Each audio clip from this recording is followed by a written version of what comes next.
अब बालाकोट में जब हमला कर दिया तो पाकिस्तानी बोले अरे ये तो कह रहे थे कि पहले हमला नहीं करते हैं। बोले कि अब दिल्ली में लोग बदल गए हैं।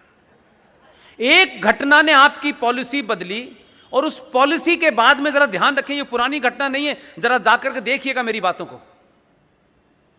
जिस वक्त बालाकोट पे हमला हुआ तो उस हमले में आपका एक आदमी उधर रह गया।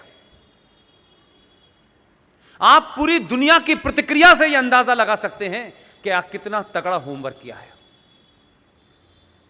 एक देश ने यह नहीं कहा कि भारत ने यह गलत किया है, उनकी बाउंड्री लागी है, क्योंकि उन 70 देशों का अगर आप रिएक्शन पढ़ें, सबने गीता पढ़ी थी।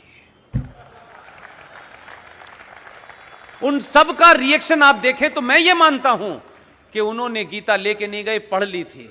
इसीलिए काका ने फोन किया अमेरिका से, इसको जल्दी छोड़ दो अभिनंदन को, ये गीता का आदमी है, ये चाणक्य के मानने वाले लोग हैं, अग्नि लगा दी है शाम तक, हमें पता नहीं है तुम रहोगे नहीं रहोगे, इसको छोड़ो जल्दी। जैसा था वैसे ही छोड़ दिया।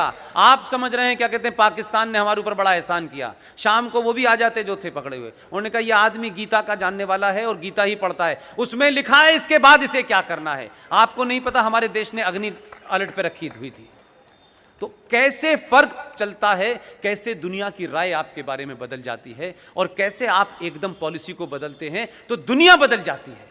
आप जब घिघियाते थे, गिड़गिड़ाते थे, तो जरा सी कोई बात होती थी, कोई कह देता था तो आपके हाथ पैर कांपने लगते थे। आज 370 पे CAA के ऊपर काका यहां आए, बोले this is the internal matter of India.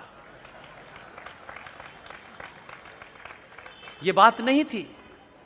इसलिए मैं बार बार ये भाव आपके अंदर पैदा करना चाहता हूं, काम कोई भी कीजिए, छोटा सा कीजिए। इसलिए मैंने मराठे जी ने जो काम किया है, इसका सदियों तक इंपैक्ट रहेगा। हम सबको इस आंदोलन को घर तक पहुंचाना है। आप सबने मेरी बात पूरे धैर्य के साथ, पूरे तहम्मुल के साथ सुनी। आप जब जब बुलाते हैं मैं तब तक आऊंगा। मुझे लगता है कि मुंबई और महाराष्ट्र या गुजरात में, जहां लोग मुझसे बार बार ये पूछते हैं कि ये दो वो जगह हैं जहां पहले से इतने राष्ट्रवादी हैं, वहां जाने की क्या ज़रूरत है। मैंने कहा यार कि पहले तक तो मैं समझता था कि बात ठीक है, लेकिन जो अभी आपके यहाँ बंदर बांट हुआ है सत्ता का, उसके बाद लगा कि यहाँ राष्ट्रवाद की ज़्यादा ज़रूरत है। इसलिए कुछ लोगों को बताना है,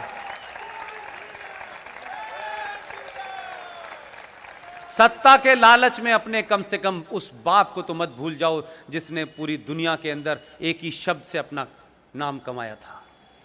वो बोलता था और बिहार में लोग कपकपाने लगते थे। आज तुम उस मृत आत्मा को भी श्रद्धांजलि देने से डर रहे हो। लानत है ऐसे लोगों पे जो हिंदुत्व की राजनीति करके देश को बेचने में लगे हैं। किन लोगों को सत्ता में उन्होंने बिठाया है, कौन लोग हैं वो, ये किसी से छुपा हुआ है? जो हो रहा है वो सबको पता है। इसलिए आपने भरोसा किया, वोट दिया, दोबारा गलती मत करिएगा। बहुत बहुत शुक्रिया, थैंक यू वेरी मच।